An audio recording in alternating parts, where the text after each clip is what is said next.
திருவண்ணாமலை அருகே தன்னுடன் தகராறில் ஈடுபட்ட நண்பர் மீது நடவடிக்கை எடுக்கக் கோரி போதை நபர் ஒருவர் சாலையில் குப்புறப்படுத்து போராட்டத்தில் ஈடுபட்டதால் போக்குவரத்து பாதிக்கப்பட்டது. மணிமங்கலம் கிராமத்தை சேர்ந்த வேடி என்பவர் மங்கலம் கிராமத்தில் உள்ள டாஸ்மாக் கடை அருகே நண்பருடன் மது அருந்தியபோது இருவருக்கும் வாய் தகராறு மற்றும் கைகலப்பு நடந்ததாக கூறப்படுகிறது. போலீசார் சம்பவ இடத்திற்கு வந்த நிலையில் இருவரும் அங்கிருந்து தப்பி ஓடினர். இந்நிலையில் தன்னுடன் தகராறில் ஈடுபட்ட நண்பர் மீது நடவடிக்கை எடுக்கக் கோரி வேடி என்பவர் மதுபோதையில் சாலையின் நடுவே குப்புறப்படுத்து போராட்டத்தில் ஈடுபட்டார்.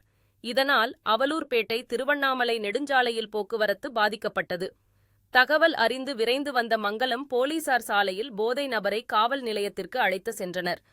அந்த பார்ல தரகச்சிட்டு மொத்த பெருங்கல ஸ்டேஷனில் வந்து கம்ப்ளைண்ட் கொடுத்துட்டேன். கம்ப்ளைண்ட் கொடுத்த உடனே வந்து 2 பேர் நின்னாங்க.